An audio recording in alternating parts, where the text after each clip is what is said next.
hard to see. Welcome to Labor Review. The show is brought to you by the very hardworking and dedicated employees of the Essex County Division of Welfare, and they are the members of CWA Local 1081. I'm David Weiner, president of the local and host of the show. Our guest this evening is the inimitable Mr. Rahman Muhammed, who is president of SEIU Local 617, based in Newark. How you doing? I'm doing better today. Yeah, I read in the paper. I saw the article in the Ledger this morning. Yeah. And in prepping for this thing. Yeah. Give us a little background, personal background. With the layoff, with the your life. Where were we born? I was born in the city of Newark.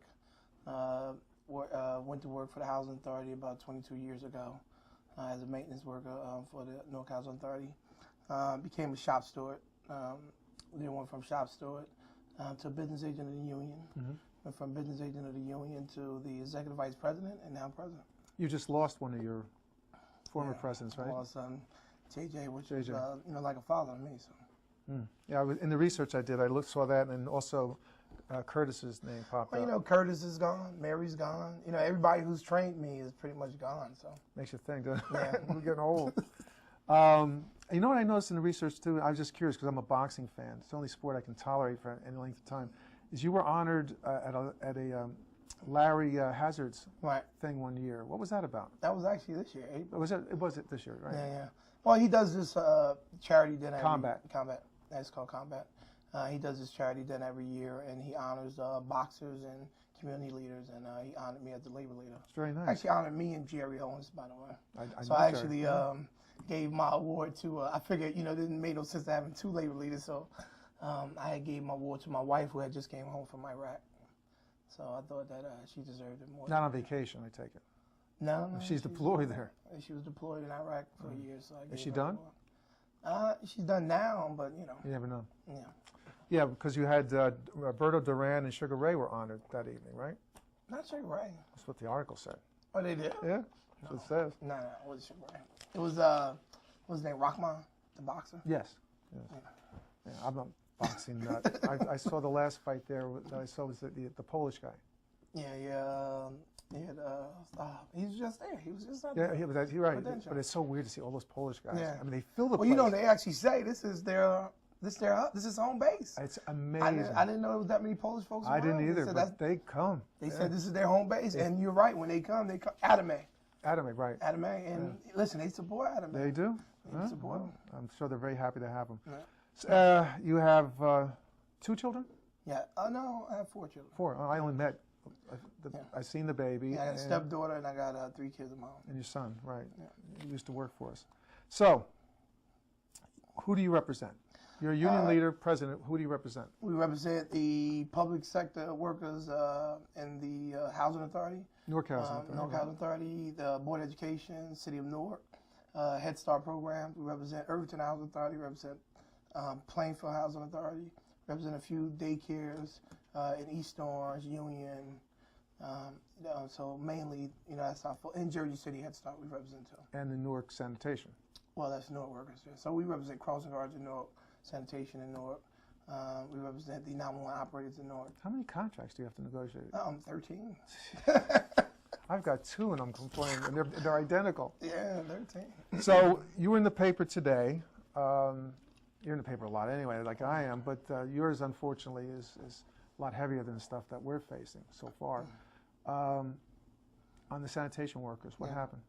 So, the mayor submitted a budget after his election where he wanted to privatize the sanitation department, which was really neighborhood services. And we found out about his plot, I'm going to call it a plot, to privatize the sanitation services through the council. The council, a friend on the council called me and asked me, did I get a copy of the budget? And was I aware that the mayor was looking to privatize the sanitation service? And I told him no. He gave me a copy of the budget, and from that point on, we've been pretty much fighting and protesting and doing sit-ins and everything. Getting arrested. Getting arrested. You know what I'm saying? Doing Good that. move, though. Well, listen, at the point, at the end of the day, I think that's where labor's coming to. If we don't, workers right now is suffering. I think that at some point, if leaders don't stand up and willing to take, listen, I mean, it's a disorderly persons charge. I would go to jail for that. I couldn't wait. I was waiting for them to show up. Right. I was hoping they would send me to the county. I wanted to actually go down there and talk to some workers there. I haven't been arrested since, a long time. It was for the homeless in Trenton. Yeah. It was cool, though. Yeah. I mean, it comes to that point. And I got to be honest with you. In these times, I think it is at that point. I think labor leaders have to take a more aggressive stand against what's happening to workers. Well, you got to serve as an example, right? We're the leaders. So. You have to. You got to be the first one on the fire line. I mean, unless don't be president. Right, exactly. You know what I'm saying? Exactly. Well, that's the reason I live down the shore, because I took on the Democratic Party back in 2000, and back in 1983, 82, 83, after my son was born. And I won't say who, but a big shot in the party, we didn't endorse the right guy, and they said, we're going to investigate you and your private life. Right. And so I said, no, then you better come down here, because I'm moving. Right.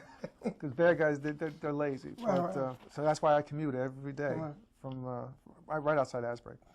Now, there were issues before that. You had furlough issues. Yes, we've been dealing with furloughs for about a year. What happened is he originally wanted furloughs a month, but what happened right when the election was coming up, he stopped the furloughs. At least until after the election, and then after the election, he doubled the furloughs. Too, I know. And then when it got to a point where he couldn't pass his MUA, he actually gave him a furlough a week because the budget wasn't going to meet what it is that he thought. So pretty much workers have been taking a 20% pay cut. That's the last system, especially when you have a worker making about $32,000, $33,000 a year. I mean, I don't see how they make it. I look at what I make. I'm struggling. And me and my wife actually do well. My wife has a great job. And I look at workers who probably doing a third of what me and my wife is doing. Right. And they're taking 20% pay cuts. And I just think that, is wrong. And I don't know how they do it. You asked me how am I doing with Joe D. He's the county executive, representing county workers. The last thing he came out with is there's a $25 million deficit. I believe his numbers because I check them. Right. And it was in the paper. He's pushing for statewide, same as Christie, for all public employees to pay between 10 and 25% of the actual cost of the health insurance. Right. So we're paying 1.5% of salary now. Right. So you're talking about a clerk making $30,000 going to be paying $2,000 a year. Right. Whereas I pointed this out to Joe D, where he's making $157,000. I don't begrudge him any of that, but he would be paying $4,000. Right. So he makes 5 times as much paying. So he changed it to 25 because it is 20 now. Right. But because I brought that up, he called me up after the meeting and said, "Okay, I'll make it 25." I said, "I still don't like it." You want to pay 20? Go start now. But I still don't like it. Right. So we got that. We got the pension issue coming down the pike with Christie and stuff. Right. So the people are furloughed. How many did you lose? What, about 90-something in this, even with this deal? The 92 don't include all my members, but pretty much I've been fighting for every worker in the city of Newark because it seems like these other unions have been silent. So I've pretty much been standing up for all the workers. I was actually at the table negotiating yesterday for other people's unions, trying to save their workers. So, You've got what is it, council? You got Council 21, you got AFSCME, you got CWA. They have a small group of lawyers. Yes, the problem with them is, the leaders work for the city. And it's kind of difficult to want to fight against the boss. I mean, everybody's not like you, Dave. No. Some of them, I bite the hand that feeds me. Yes, you do. You know what I'm saying? And I'm able to do it because I don't have that type of, I don't have that hanging over my head. At the end of the day, there's no threat for my job. I work for the union.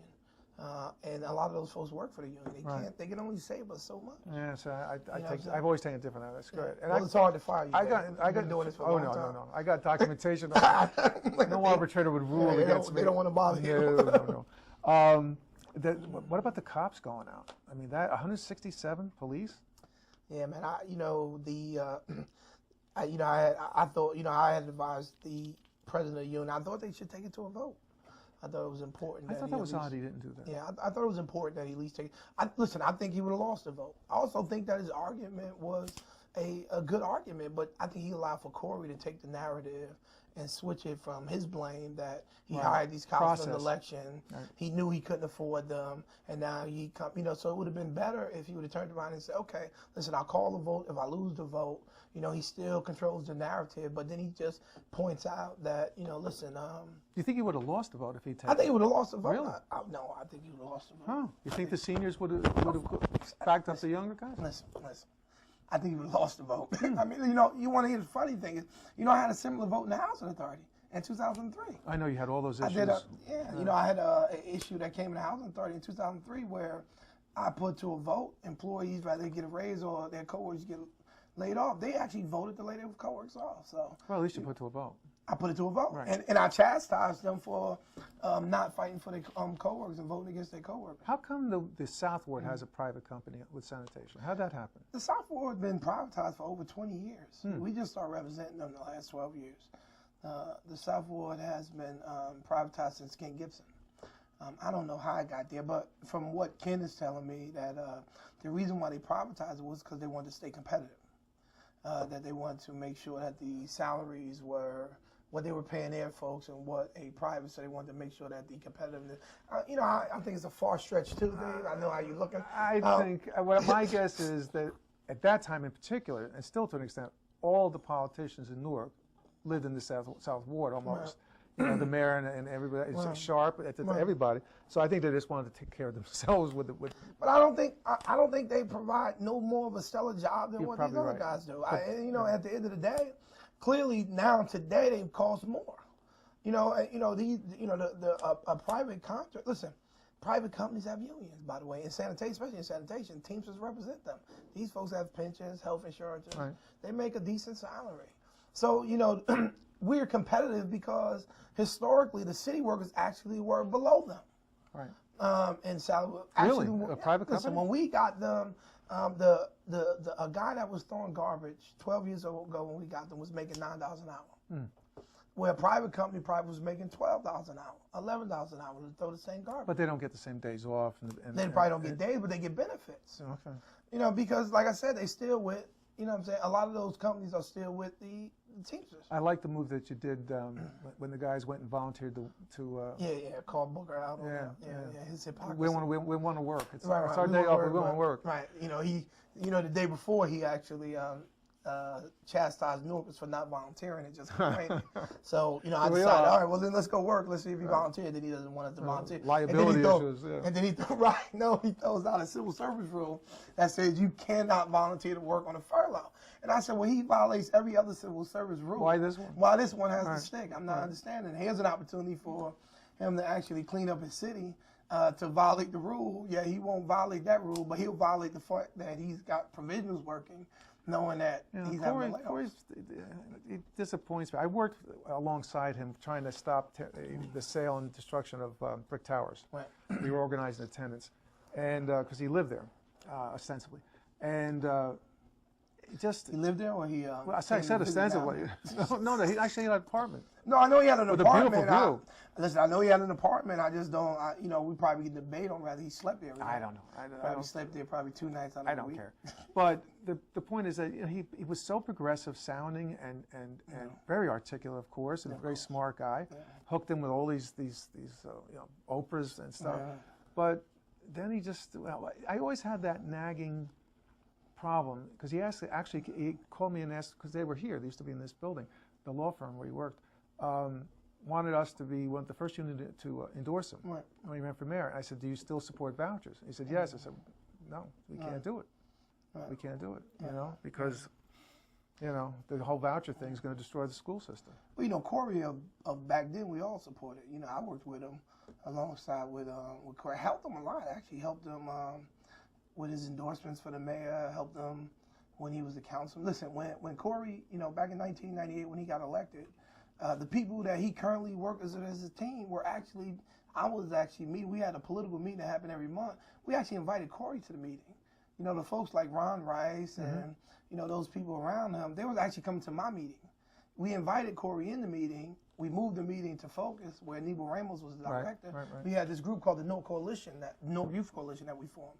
So we all worked with Corey. Even Barack was a part of that group, by the way. So we all worked with Corey, to a certain extent. You know, I had an organization called Fathers in the Hood. When community organizations were told that they could not do anything with Corey, Fathers in the Hood actually did things with Corey. Excellent program, right? Is it still together? Well, you know, I mean, the folks done got so busy, man. It's like, you know. Survival time. Yeah, it is. Yeah, but it's a good program, though. It's, from what I read, it's good stuff. So, how many total employees have been laid off in the city of Newark now? 900? Oh, wow. Listen, probably about, if you want to deal with attrition and the folks that people retiring and they're not replacing, probably close to 1,000. And you know, there's the really terrible thing is I announced at a meeting at the One Stop committee I'm on, the county's One Stop. We had By the way, a meeting I need to go to. I told you, you got to come to this meeting. You know, they keep threatening to kick me off. I say, I want to see if Joe kicks me off the meeting. It's useful for you to be there. I'm telling you. I do need to go there. You know, I was trying to keep my friendship with those folks in the county because if I go there, I'm probably gonna have a lot of issues with some things that's going on. I do. I know you do.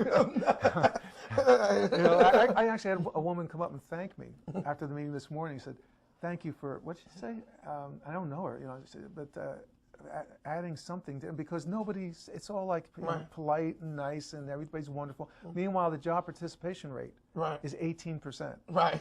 And the guy from the state said it's got to be 50. Right. And Essex is so big, it drags down the rest of the state. Right. You know, like everything. You know? Right. So she said, "Thank you for spicing up the meeting." You know, right. Because everybody sits there like drones, and I'm going, "Why is this and why is that?" Right.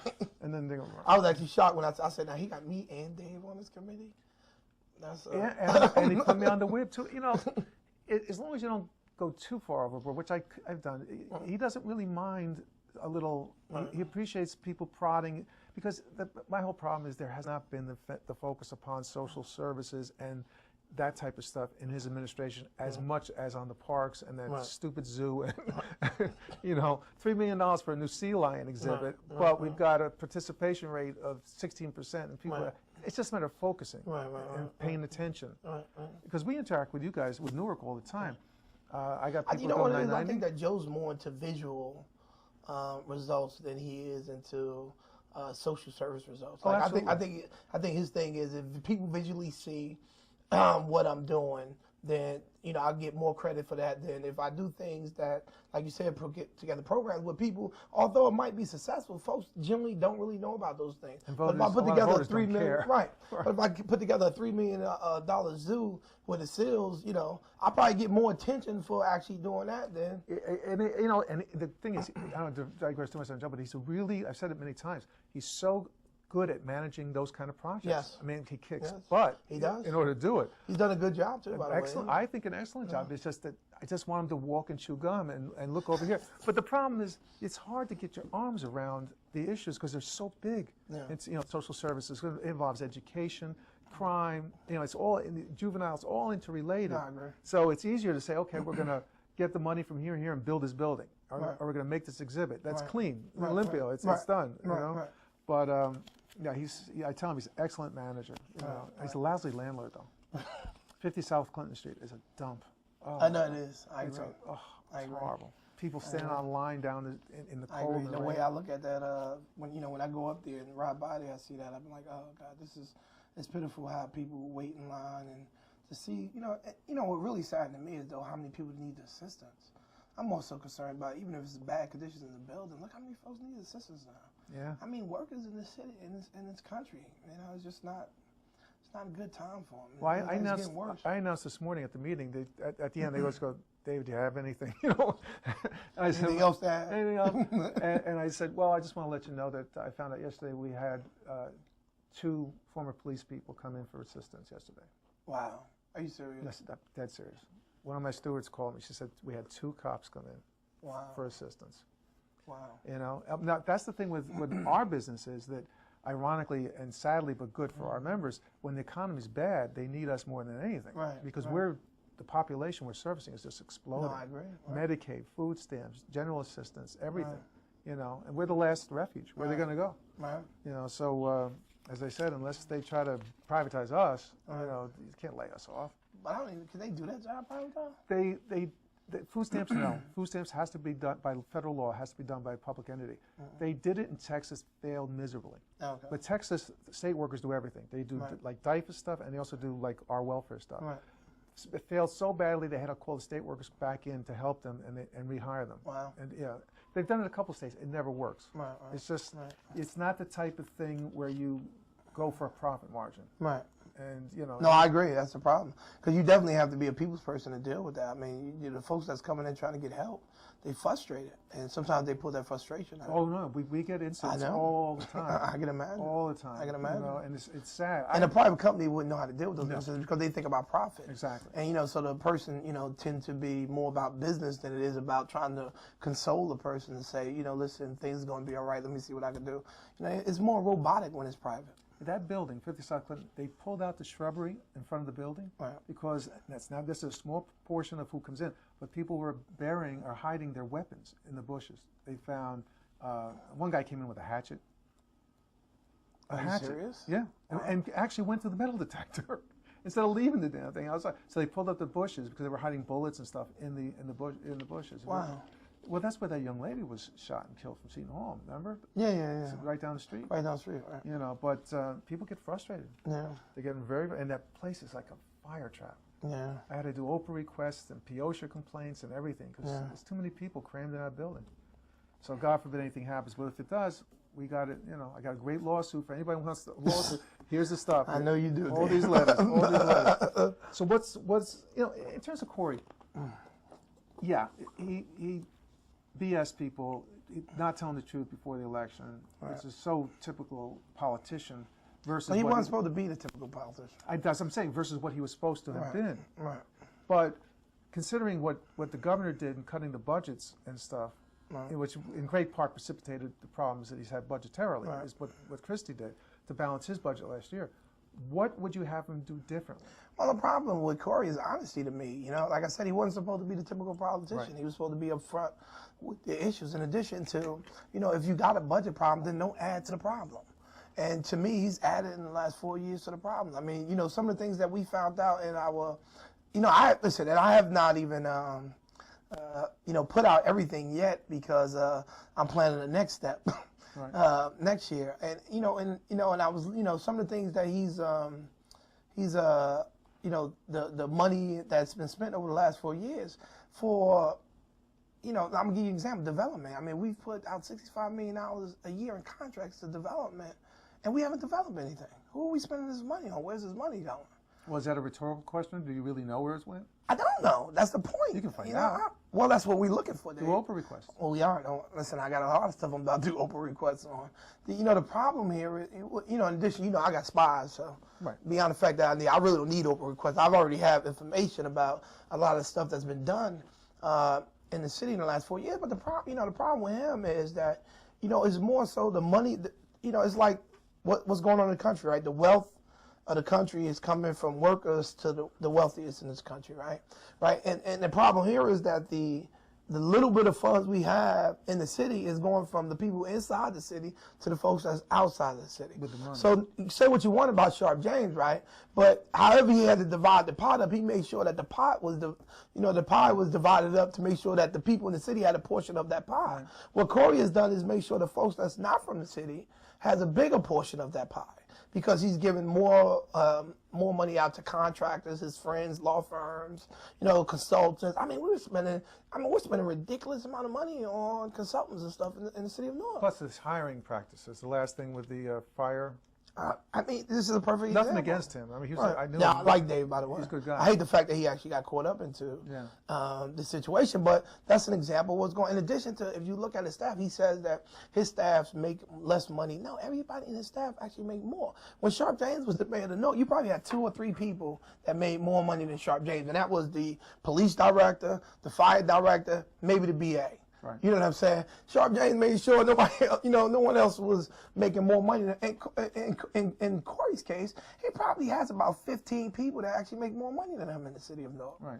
And and the reality, and that's because when these folks came in, he gave them these high salaries with the tag that.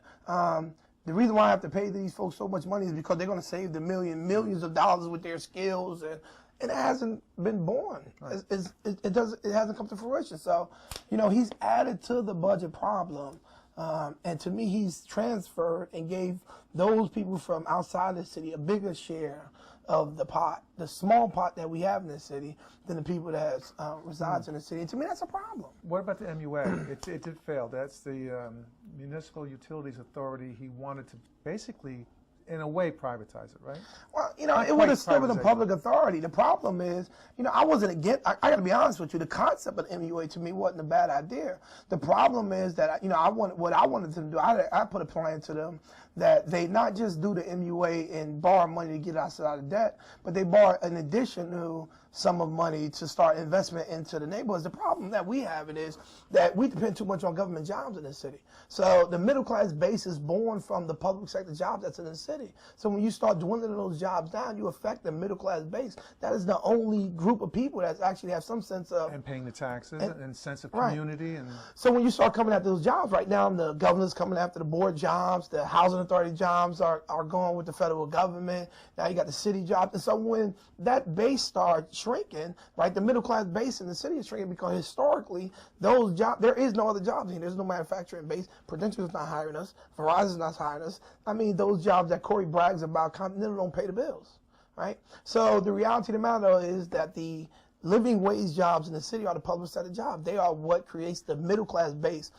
in the city of North, which has been. I mean, always has been. People of color, it's always been that way. And so we need to change that, though. Right. And I was hoping that Corey coming into office would actually change that, and he hasn't done that to me. And the problem is that to me, if they, you know, one of the things that I said to them was to decentralize development in the city and create ward-based development corporations, where you would borrow money from the MUA, from the water, what you was going to do with the water authority, in addition to whatever you was going to use to help with the budget and fix the system, and then you would give money to these ward-based development corporations who would develop a master plan and start thinking about small business spurring growth inside the neighborhoods. Because unless we go into that type of, unless we duplicate the economy of the East and North wards, then the city is always going to have a problem.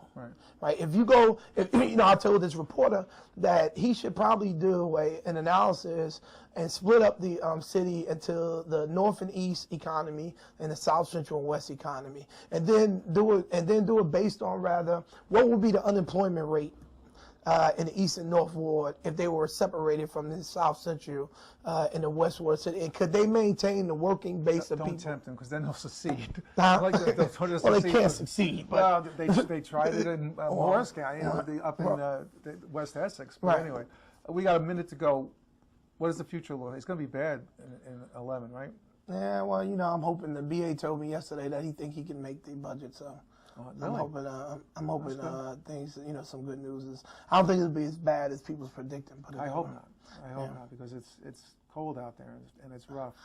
It's getting colder. Yeah. Well, Rahman, thank you for being on Labor's View. You're welcome. Finally got you. And got you to the right address. I don't know why I sent you the right. I must have been on Ambien. I don't know what I was thinking about. But well, my members was happy to see me, so. Oh, there you go. And thank you for joining us on Labor's View. I'm David Weiner, and we'll see you for the next edition. Thanks. Cool. Yep, thanks.